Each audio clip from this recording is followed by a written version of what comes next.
their debt numbers and they get so overwhelmed and they think, I don't make enough money, I'll never pay this off. So let's focus on something else. Let's focus on what you can control right now. That's yourself and the income that you have currently. And I am 100% believer that anyone, no matter their income or financial situation, can find a life of financial fulfillment and make progress where they are currently. Hey Journeyers, so I'm really excited to be welcoming this return guest back on the podcast. I have Kumiko Love, aka the Budget Mom. Kamiko was previously on episode 168 of the Journey to Launch podcast, where she shared her amazing debt payoff story, buying her dream home in cash. That's right, in cash. And she has literally millions of people who follow her and watch her and are inspired by her just amazing way that she manages money. She now has a new book coming out called My Money, My Way. By the time this episode drops, it should be in store. So I can't wait for people to be reacquainted with your story, Kamiko, and learn more, and that we just catch up. So welcome back to the podcast. Thank you so much for having me. So for those of you who have not heard about Kamiko, I do want her just to give a brief overview of her story, because it's pretty incredible the way that Kamiko manages her money and shares it she shares everything online in terms of how she does that, and her debt payoff story. So Kamiko, can you just quickly give us a run through of how you got in debt and how you were able to pay that off as a single mom? Yeah, so my first experience with debt actually happened in 2011, and that's when I got my first student loan bill in the mail. It's funny because when you're going through college and you're taking out, financial aid and they're cutting you a check, you don't really think about how that affects the future you. And that was really my first experience with accumulated debt. And so when my son was born, and there was other life things that happened in my life, from, my severe motorcycle accident where I didn't have motorcycle insurance or medical insurance, to going through a divorce and feeling a lot of negative emotions when it came to, being a mom and the mom that I thought I was, and going through that divorce, which also caused me to overspend. All of that got me into debt. But I really think that when it comes to paying it off, that really big aha life-changing moment was the day my son was born. It's like all of a sudden you go from only wanting to be better with your finances to needing to, right? I had a little boy that was depending on me, and that really changed everything for me. So I started experimenting. I literally tried every budgeting method out there known to man, and none of them worked for me. I fell short every month. I found myself more confused than when I started. I wasn't able to stick to what I wrote down on paper. It was very frustrating. But because it was no longer just a want, it was a need to really learn how to manage my money and manage it well, I stopped with the mindset of, I can't do this. And instead, I started with a new mindset of, okay, this isn't working. Let's figure out why. What the heck is happening here?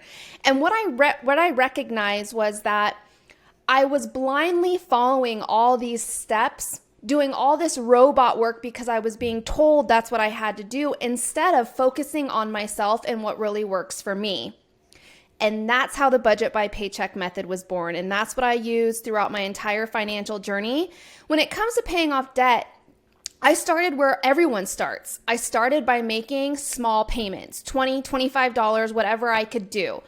I actually found extra income, and that's really hard to do, I know, as a single mom, because it's more expensive for you to go out and get additional daycare than it is for you to go out, and stay home. So for me, I had to find a way to earn extra income to pay off my debt faster. And for me, that looked like I got into the real estate business, taking real estate photography on the weekend. I would pack my 1-year-old son on my hip, and off we went. No daycare. I didn't need any extra daycare. It was just like this side hustle. That was my first experience of making additional payments on my debt beyond the minimum. As I started sharing my debt payoff story online, my business grew. At that time, I didn't know it could be a business, right? I didn't know you could make money being on the internet. I had no idea. My business was started very unintentionally. But as I started sharing my story, I had more and more women reach out to me and say, I want to use that. What are you using in your life? It seems very helpful. And I started selling my Budget by Paycheck workbook, and my business had grown tremendously during that time, and I was able to throw more and more money. But not only that, it wasn't so much, yes, being able to make larger payments as an entrepreneur and making money off a side hustle was really important. But what's even more important that was by the time I started making extra income in my business, I learned how to manage the money that I already had. Right? Anyone can go out and get cut $1 million check, but they could also turn around and spend that in 10 minutes, right? So I was lucky in the fact that I learned how to properly manage the money that I did have before being blessed with this business and being able to make additional payments. Yeah. And so one of the things I know that you talk about, you had this in your book, you said more money isn't a problem, more strategy is, or, more money is not going to solve your problem. And I think we should stay there a little bit in terms of like why that's so important, because I know a lot of people listening, they may not be at the level that you are in terms of the income or your business doing so well to have the additional income to pay for like off their debt or to invest. And they're like literally like still maybe at minimum wage or not making a lot. And they're like, well, they could say to both of us, that's easy for you right now that you said that. But you just shared that even before you had the money, like you were really intentional about it. And what I really love about following your Instagram and your page is that even though you're doing well for yourself, like you still have the mentality of that you had when you weren't, because you're literally tracking every dollar. So let's talk about that for the people who are saying, well, like I don't have a lot of money. Like what's the point? When I get more money, then I can do better. Let's stay there for a little bit. Okay, let me say this right now. I started my financial journey as a single mom making $24,000 a year. Okay, I was sitting there in a 500 square foot apartment making the decision, do I keep my lights on or do I put food on the table? So I know exactly where a lot of people, a lot of women are starting, especially single moms. And what I have to say is this: your circumstances do not dictate how big you are allowed to dream. If you want something different for yourself, you have it in you to absolutely reach whatever goal you're wanting to reach.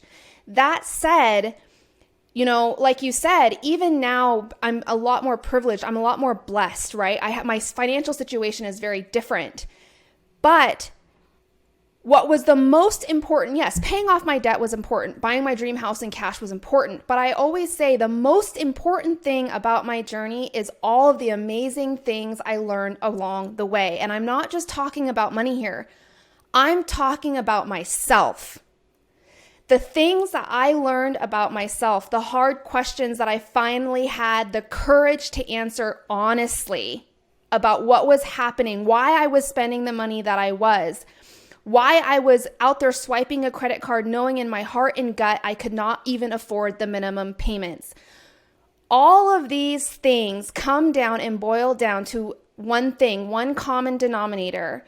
This journey that you are on, and if you are here listening to this podcast, it starts and ends with you. It's time to look beyond just the numbers and this, people look at their debt numbers and they get so overwhelmed and they think, I don't make enough money. I'll never pay this off. So let's focus on something else. Let's focus on what you can control right now. That's yourself and the income that you have currently. And I am 100% believer that anyone, no matter their income or financial situation, can find a life of financial fulfillment and make progress where they are currently. You talked about questions that you were finally brave enough to answer for yourself. Mm-hmm. What were some of those questions, or rather, what were the answers that you found when you really dug deep? Okay, yeah. So I mentioned a story in my brand new book, My Money, My Way, where I was standing in H&M. Now, this is what I call like a slap in the face moment, okay? It's very hard. But I was standing in the H&M line, literally new clothes, all this stuff that I was going to buy. And I went to the mall with an excuse of, as a mom that's stressed out, I need me time, right? I was going to go do some window shopping. Of course, I ended up in a completely different place. I ended up in the H&M line. But I had all these new clothes, literally from my arm all the way up to the top of my head. And when I was standing in the checkout line, there was a mom and daughter behind me. And the daughter asked the mom for her credit card. And in that moment, so many things were brought up for me. Like, I remember as a kid going back to school shopping with my mom and my mom giving me her credit card. Like, okay, J.C. Penney's, I remember this very specifically as a childhood memory. But in that moment, I'm looking down at all this stuff and the realization of, I can't afford this. The money is not in my checking account. Okay, I know full stop. I am going to that checkout line. I'm going to be using my credit card. I'll figure it out, pay it off later. But it made me ask, why am I here right now, specifically in this checkout line with these very specific things in my hands?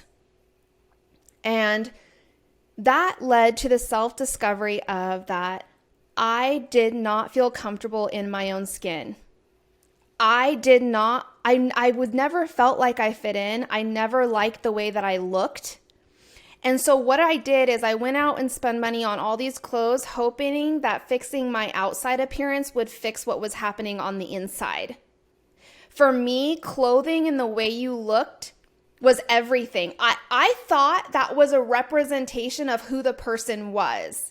Not only that, their status, how well they were doing, right? This facade, this mask of everything's okay, even though I'm screaming on the inside. And that was my Band-Aid. Clothing and beauty appointments and all these things. And I had to ask myself, like, why these specific things? And they all had to do with my outside appearance. Not only the person that looked back at me in the mirror, but how other perceived me as well. And so it took me 4 years to say out loud that the reason I overspend is because I do not like the way that I look. I do not feel like I fit in. I do not like the person who's looking back at me in the mirror. And for some people, like, well, that's really easy to say. It's not easy. For me, it was not an easy thing to admit and say out loud. And it took a long time for me to come to terms with that discovery about myself. How did you, so after realizing that, and I'm assuming this is at the start of your debt payoff journey? Yes. How did you come to terms and stop that behavior where you are now? Like, what were the things that you worked on internally that could potentially help someone else listening? It starts with self-work. And what I mean by that, I call it the hard work. And what I mean by that, like, to combat my shopping problems, I went an entire year without buying any new clothes. Okay, that's what a game changer. Because it made me recognize when I go up and went into my closet, I had all these clothes with tags still on them, right? And I realized I didn't buy things because I liked them or valued them or they brought me joy. I bought them because everyone else was buying them or because they were on sale. So I was the type of person, like, when I saw a shirt for $3.99, I bought it in every color possible. I would wear one color and either it would go kaput on me and it would, like, unravel within a week.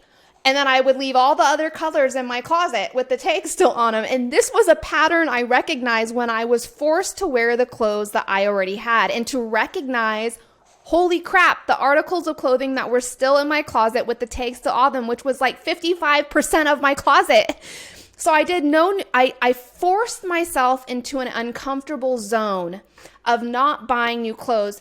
And instead of the trigger and then what happened afterward, the spending on clothing, I found a new hobby that I could enjoy in my life. I became a long distance runner.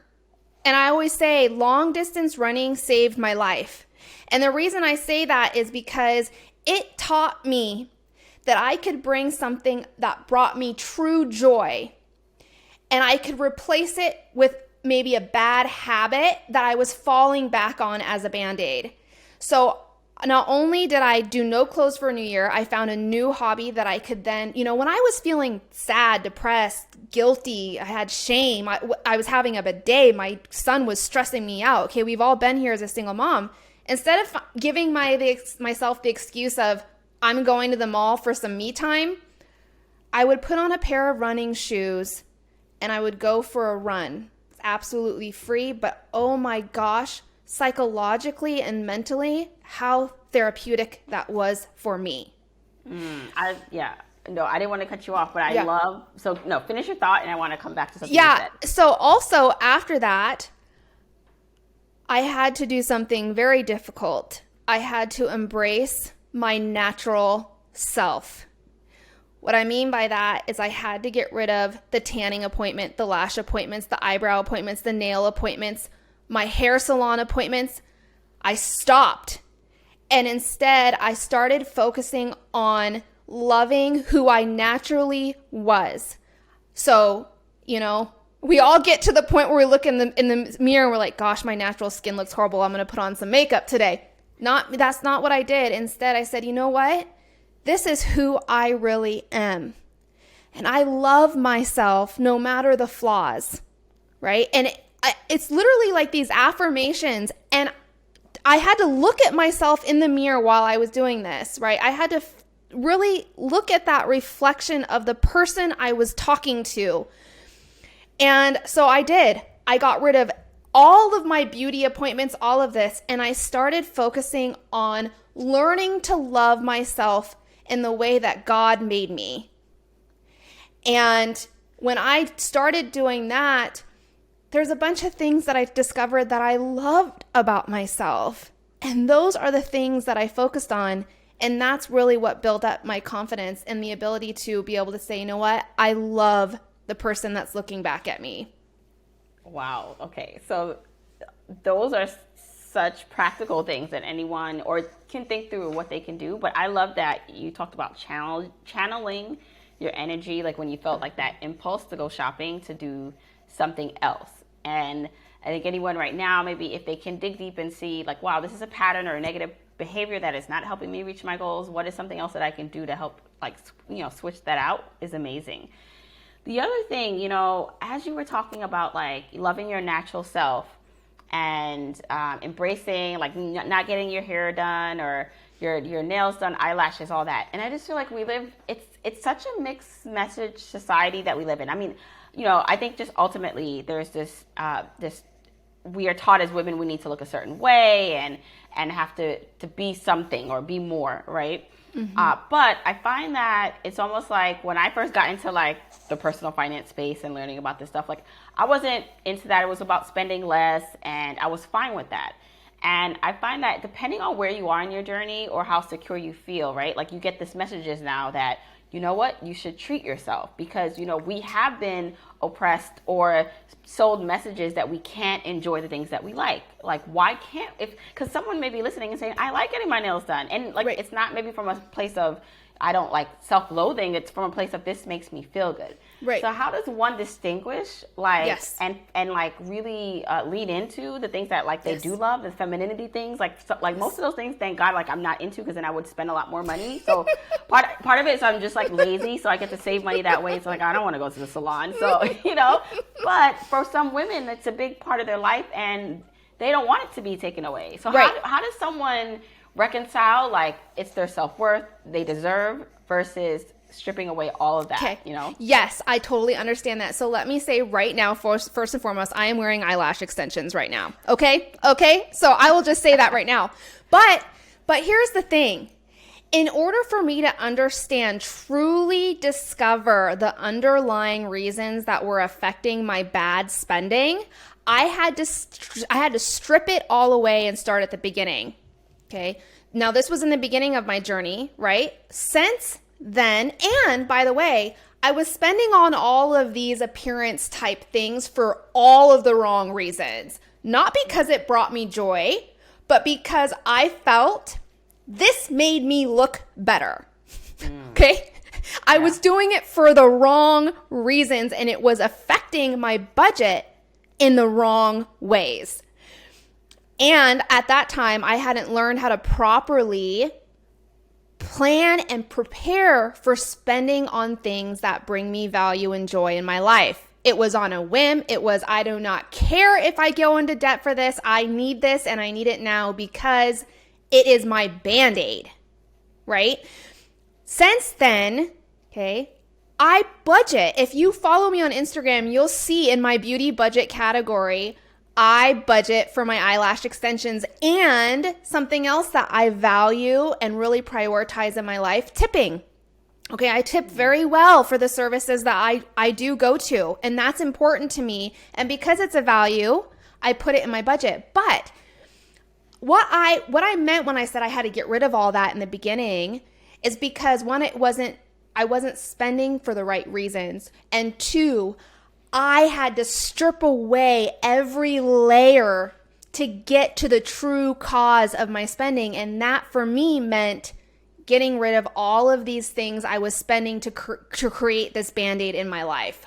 And it's important that we talk about, like, a lot of this is temporary or in the season or for the season to get you to the next level. Yes. So if you're at a place where you know you're not reaching the goals you're setting for yourself, you're in debt that you can't get out of, and you also are enjoying and indulging a bit in life. It's not to say that you don't deserve or can't ever have those things. Right. It's about set at maybe a time period that you're going to challenge yourself. So I like, you had like a no spend year, but I also say for people like, okay, even if it's a no spend week, right? If you really feel like you need to make a change and you're not making that change, then do something more radical. And again, don't think of it as long-term, I'll never be able to enjoy my favorite things again, but challenge yourself in a way, because once you strip those things out, then you can see, okay, what do I put back in? What is serving me? And how can I plan for those things in the future? So I love that. Yeah, one of the hardest things, and it's going to sound silly, one of the hardest questions I had to ask myself, what makes me happy? For a really long time, I didn't even know what made me happy. Not as a mom, not as a sister, not as a friend, not as a daughter, but as an individual, as a woman. I literally could not tell you the activities that made me happy. This was such a self-discovery journey, because the reason why that question is so important is because we spend money on the things that we value and bring us joy, and we spend less on the things that do not do those things for us. But if you can't distinguish between the two, it's going to be very hard to accomplish that goal in your life. So if you're sitting here with debt, if you're sitting here in a financial situation, you're like, I don't want to live like this anymore. I know I want to live a different life, a better life. These are all these things that I see for myself, and I'm not getting there. I'm not making the progress I want. Then it's time to strip away everything that you know to be true when it comes to yourself. Okay, we are getting down to the true essence of what you want to accomplish with your money. And to be able to do that, you have to understand and know yourself more than you have ever imagined. And what did you discover? What does make Kamiko happy? Oh my gosh, I learned so many things. I learned that not the materialistic things that I used to put a Band-Aid on to tell myself I was a good mom, all the things that I bought my son, but I learned that the small, intimate, quiet, behind-the-scenes moments with my child is what made me happy. Like, it's going to sound silly, but like the smile on his face, like when we're playing Legos upstairs, like when the sun's going down, or like watching him do parkour and like waving, Mom, come here, Mom, come here. Those are the things that bring me this deep, it's so hard to explain, this joy that you get from discovering these things. And like, I realized I'm a summer person. I love the sun. My favorite time is being out on a paddleboard with a Red Bull, watching the sun go down at the lake. Reading a good magazine, while I'm sitting in a beach chair. These things are the things that I learned about myself. But not only that, like I learned I cannot live without, and I absolutely love like the nightly conversations I have with my mom. All these things, and all these, you can see like all these things that I'm saying, they don't cost a dime. right? But it comes down to, you have to look at it as, what are the things that bring me joy? I really positioned it as, what are the experiences? The people that surround me, the people that I care about, the people that I love. What are the things that bring me joy that revolve around these people, these experiences, these memories? And the reason I get emotional talking about my son is because for such a long time, I thought that being a good mom meant that I only provided.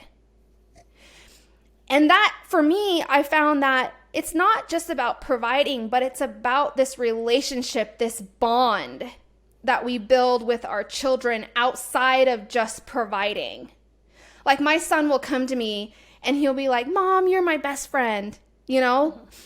Or like, he'll say, Mom, I want to be like you when I grow up. Like, it's a different perspective, and it's a different way that I've approached happiness, joy, and value, and determining what those truly mean to me. And knowing that, so even though like most of that is free, like in terms of you don't have to pay for that to happen, it's more of too that you built a life in which you have the time and energy to make that happen. Right. So, absolutely. And I feel very similar in a way to you, because I have 3 kids and I have the flexibility of being home and, you know, just being a bit more present, or being able to pick them up from school or be here at least. And even just, I love how they discover new things, and I love being able to put them in like activities that they enjoy doing. Right. And not having to like worry about paying for it. And so I think while like a lot of that too, like if you realize, okay, if I spend money on this thing that doesn't matter to me, that then prevents me from having the time, because now I either have to work to pay that back, or I'm stressed about something so I don't even have the mental or emotional bandwidth to enjoy the moment. Like that then allows you to change your behavior so that you are prioritizing, like you said, the time or the experiences with the people you love. Yeah, and one of the first things I had to do when I started my financial journey was discover my why, my purpose for wanting to have a change, my purpose for being on this financial journey. And what I recognized and learned was my why is the ability to live life and seize opportunities with my son without relying on debt or someone else's money. And that encompasses a whole bunch of things. Like you said, the ability to have the time and freedom to really have memories and experiences and watch my child grow up and be involved in that in every way possible. This is what pushed me in the beginning and all throughout my journey, and even today, to get to a place where I could make my own schedule, so I could be there for his parkour, so I could be there, you know. I have so many regrets building this business. There are so many things that I look back on and I wish I would have done different. Like, you know, I missed my son's first steps. I missed his first words. I missed his first day of school. All this because I had not set any boundaries in my life when I was telling myself I'm building this for something better. If I could go back and do this all again, yes, it was important that I was building this business because I was building for a better future for me and my kid.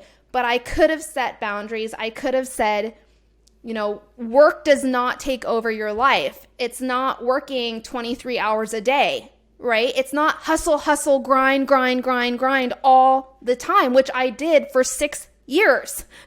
And so I wish I would have set boundaries like, okay, 5 o'clock, it's going from the budget mom to mom mode, Kamiko mode.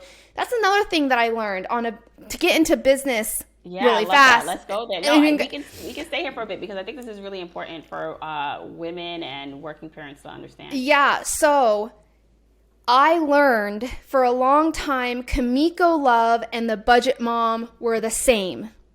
Okay? I associated them as the same thing. But in reality, there's a Kamiko Love and then there's the Budget Mom. And when I was able to separate the two and say, it's the Budget Mom right now, and then you know what? Now it's Kamiko Love. Because what happened was I stopped focusing on the needs and wants of Kamiko Love and focused on only the needs and wants of the Budget Mom, because my business is a little bit different. I am the face of my company, Okay. I'm the one out there. I mean, the Budget Mom was built on sharing my journey, sharing what it looks like for someone to have a real budget in their real life. And I do that by sharing my own real numbers. But in that process, I lost who I was as an individual. And this is what I'm talking about with boundaries. Anytime you are maybe looking into going into the entrepreneurship road or route, or even possibly having a side hustle that could turn into something more, a business, you have to realize that there is a distinction between your business and who you are as a person. And there's needs and wants and values that are different for both. Yes.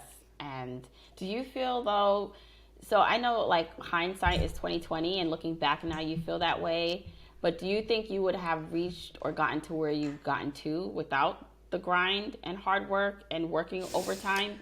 I think so, yes. When I say hustle and grind, there's a difference between grinding and hustling to a point where you are sacrificing your mental health and who you are as a person versus hustling and grinding for different reasons and in a different way, right?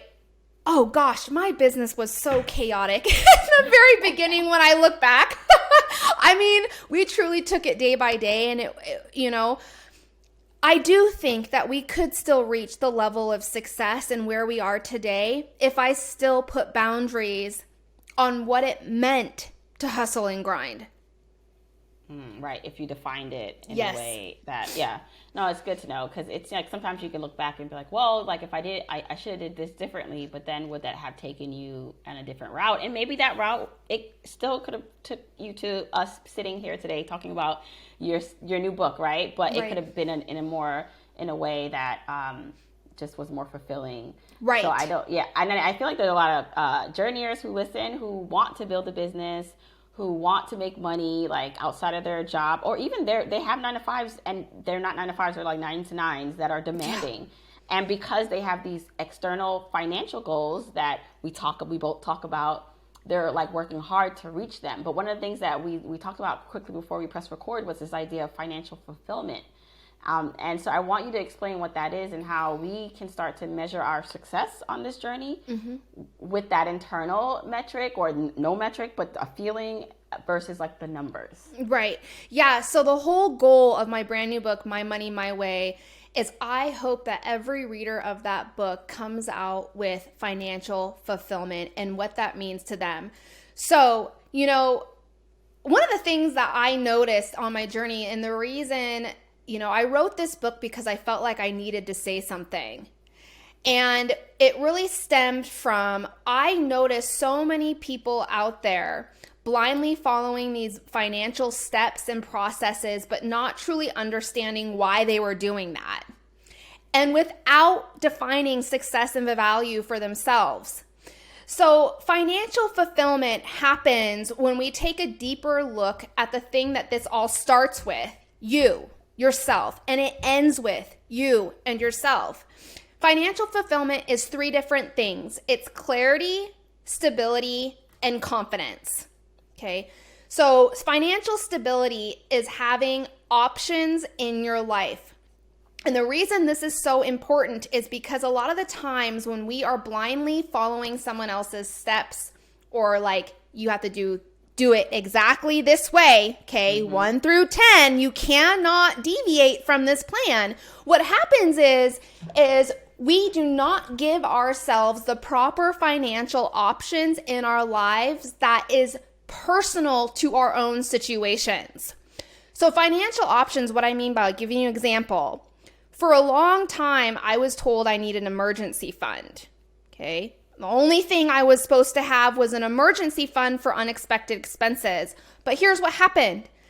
There were things in my life that would pop up that weren't emergencies, but they were unplanned and unexpected. And because my emergency fund was the only option I gave myself outside of my credit card and my extremely tight budget, I was forced to use my emergency fund. And before I even established an emergency fund, my only option was debt.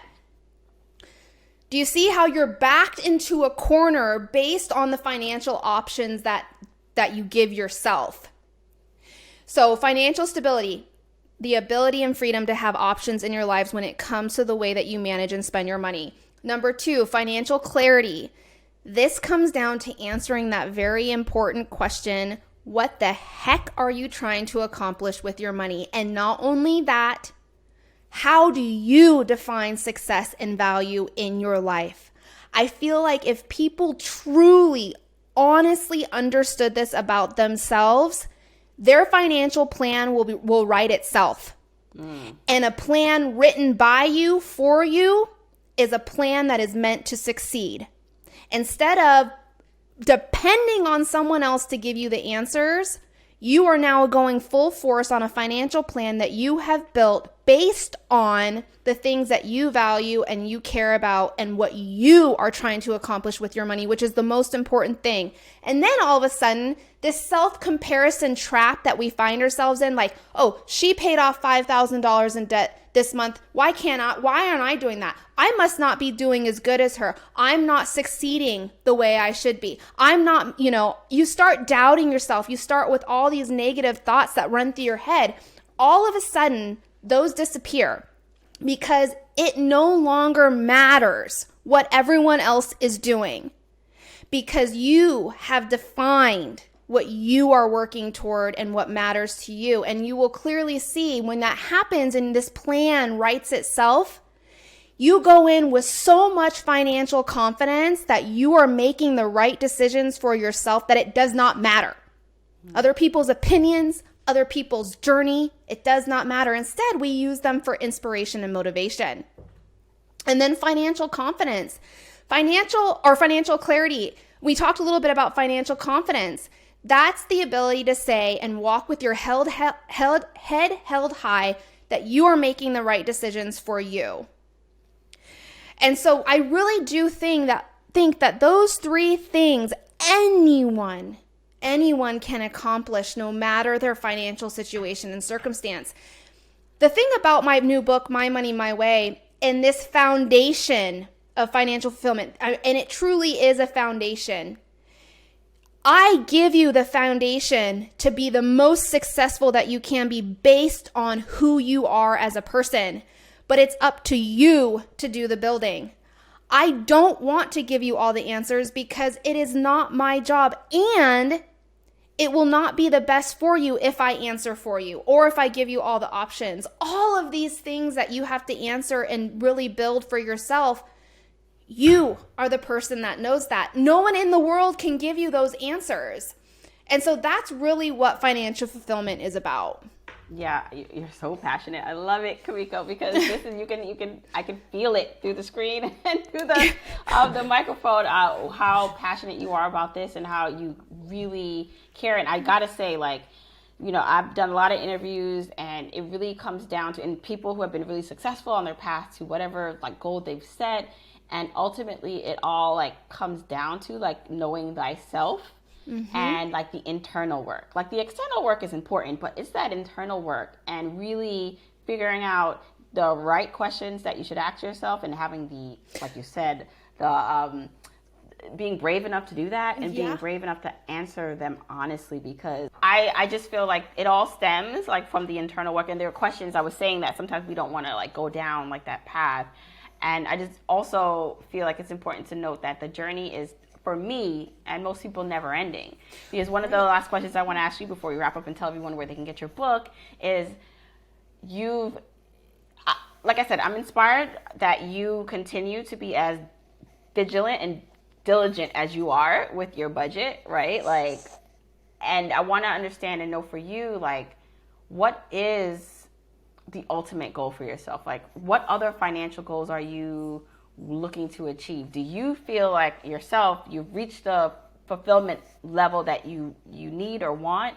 And how much more of this are you going, in terms of the budget mom, in terms of the way you kind of show your life financially online? For you, what is that end goal, or is there not one? Is it just continuous for you? Yeah, so it's funny, in my book I mentioned that so many of us start this financial journey saying to myself, if I could just do this, then I will have made it, right? If I can just pay off my debt, then I have made it. And here's what I've learned, and I talk about in the book, that this end finish line that we're all kind of quietly searching for, it's not there. That's the truth. There is no finish line for what the journey that we're on. And what I mean by that is, as long as there is money in our lives, we are spending it, we are earning it, we are managing it. All of us will be on this financial journey, including me. Now, when I paid off, I was one of those people that said, if I could just pay off my debt, then all my dreams will come true, right? I could do all these things, and it's true. You'll have more financial resources. But what will happen is you'll realize that you are now capable of having so much more. When I say have, I don't mean more money, more income. I'm talking about other goals, internal goals that you want for yourself. Maybe it's, more time with your children, being able to really travel with your children, maybe in retirement. Maybe it is to be a homeowner, right? There's other things that you start realizing that you deserve to have those things. And not only to deserve, but you are capable. Because look at everything else you have accomplished in your life, right? We hit one goal and we can look back and say, look what I did. Okay, that is very powerful, especially when you come from a place when you start saying, I'm not capable of anything. So for me, you say that I'm so dedicated every day to work on my budget and I'm doing all these things. I will tell you right now, it's because I don't see it as work. I don't see it as a job. I don't see it as something that I hate or that I dread. I literally get so freaking excited about my finances to actually see my budget and be like, I can put $5 in my $5 challenge jar today. I don't see it as me putting $5 in my $5 jar. I see it as, this is my chicken fund, okay? This is what I'm going to use to get my new chickens. For me, it's a different experience because I have reached financial fulfillment in my life, and I can see the bigger picture. I can see the things that bring me value, that bring me joy. And when I'm going towards those goals every day, that's exactly what I'm doing. I'm making progress. Girl, I am making progress, even if it is just $5. And to me, that's worth getting excited about. That's what's worth me getting up every morning and working on my budget 5 to 10 minutes. Hey, it's 5 to 10 minutes every morning to reach financial success, the financial success I want to see in my life. That is so freaking worth it. I will tell you right now. Some people are like, I don't got time to work, 10 minutes on my budget every day. Well, I'll tell you right now, you prioritize the things that are important to you. Yeah. And if living this life that you dream about is important to you, if fighting for the things that you want to change in your life is important to you, then 5 and 10 minutes is worth it. More than worth it. Kamiko, oh my gosh, this was electrifying. Please tell everyone where they can find your book and more about you. So you can find my book. You can find it at thebudgetmom.com/my money, my way. And there's a bunch of other little goodies that you're going to get with pre-ordering or now ordering the book, since it will be out by the time this podcast airs. You can find me at The Budget Mom on Instagram, where I share all of my real numbers and what's happening in my life as far as my finances. And I hope that motivates you, supports you, and encourages you to really find this level of financial fulfillment in your life. And then if you really want the in-depth, sometimes funny, because we have Ryan on the YouTube, you can also find me at The Budget Mom on YouTube as well. Yes, and I will link all of that in the show notes. And if you're not following her on Instagram, you need to, if you're listening to this or watching this, if we put this video on YouTube, tag us. Let us know that you are watching. By the way, Kamiko has over 600,000 followers on Instagram, okay? So if you're not following her, follow her, and then tag us if you got something from this interview, if you're going to buy her book. We would love to know. I'm at Journey to Launch, and then Kamiko, of course, is at The Budget Mom on Instagram. Kamiko, thank you so much. Oh, this was so amazing. Thank you so much for having me.